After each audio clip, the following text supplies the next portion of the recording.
आपण पाहत आहात युवाग्राम 24 न्यूज, सडेतोड बातम्या म्हणजे फक्त युवाग्राम न्यूज नेटवर्क।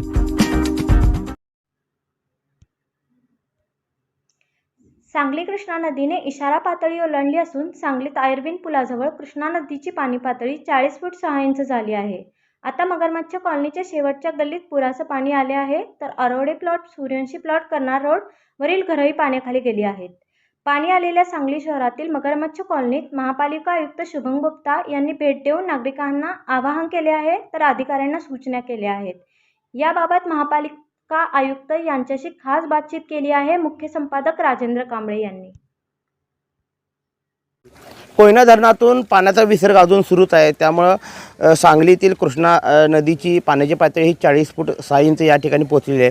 आणि आपण बघू शकत असाल की आता मगरमच्छ कॉलनीच्या 5व्या गल्लीमध्ये या ठिकाणी पाणी यायला सुरुवात झाली आहे। या ठिकाणी महापालिकेच्या टीमचं पूर्ण या ठिकाणी लक्ष आहे आणि स्वतः महापालिकेचे आयुक्त शुभम गुप्ता साहेब या ठिकाणी व्हिजिट करण्यासाठी आले आहेत। सर, काय सांगाल, आता सांगलीच्या शहरातील कोणकोणत्या ठिकाणी पाणी आहे? बऱ्यापैकी जे 4 दिवस अगोदर पाणी होता त्याचप्रमाणे आता सूर्यवंशी प्लॉट, दत्त प्लॉट आणि करनाल रोड आणि त्याचप्रमाणे मगरमच्छ कॉलनीचे शेवटच्या गल्लीपर्यंत आता पाणी आलं आहे। सर्व प्रकारचे इव्हॅक्युएशन झालेलं आहे, पण मला वाटतं नागरिकांना अजून सतर्क राहण्याची गरज आहे। कुठल्याही प्रकारच्या रिस्क घेण्याची शक्यता नाहीच आहे आणि आपल्याला कुठल्याही प्रकारचा हानी होऊ नये म्हणून आपल्याला प्रशासनाचा सहयोग आणि सहकार्य केलं आहे।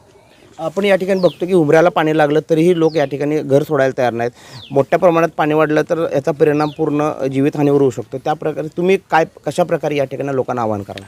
यामध्ये जिल्हा प्रशासन संयुक्तपणाने कारवाई करत आहे। आता बऱ्यापैकी लोकांनी घर सोडलं आहे, सहमतीने सोडलं आहे आणि जवळजवळ 400-550 लोक अजून निवारा केंद्रात स्वतःच्या घरी किंवा शासकीय निवारा केंद्रात आहेत। तरी पण थोडाफार लोक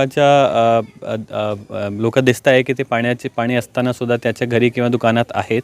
त्यांच्यासाठी कारवाई करण्यासाठी आता आमच्या फायर डिपार्टमेंट, आपत्ती डिपार्टमेंट आणि संबंधित पोलीस विभागांनाही सूचना देण्यात आलेली आहे। एक लवकरात लवकर पुढच्या 15 मिनिटात त्यांना सुद्धा इथून काढून सेफली त्यांना निवारा केंद्रात स्थलांतरण करण्यात येणार आहे। या ठिकाणी आपण पाहतो की सांगली शहरात पाण्याची पातळी वाढते कृष्णा नदीची। दुसरीकडे राज्यात हवामान खात्यानं या ठिकाणी मुसळधार पावसाचा इशारा दिला आहे। तुम्हाला कशा प्रकारच्या सूचना वरून आलेल्या आहेत? आम्हाला लोकांना कुठल्याही प्रकारची जीवनहानी किंवा उत्पन्नहानी किंवा कुठल्या प्रकारची प्रॉपर्टी लॉस व्हायला नको अशी सूचना आहे। त्याबद्दल काहीच करायचं असेल तरी प्रशासनाने स्थानिक पातळीवर निर्णय घ्यायचे आहे। त्याप्रमाणे जिल्हा प्रशासन आणि महानगरपालिका प्रशासन संयुक्त कारवाई करत आहे।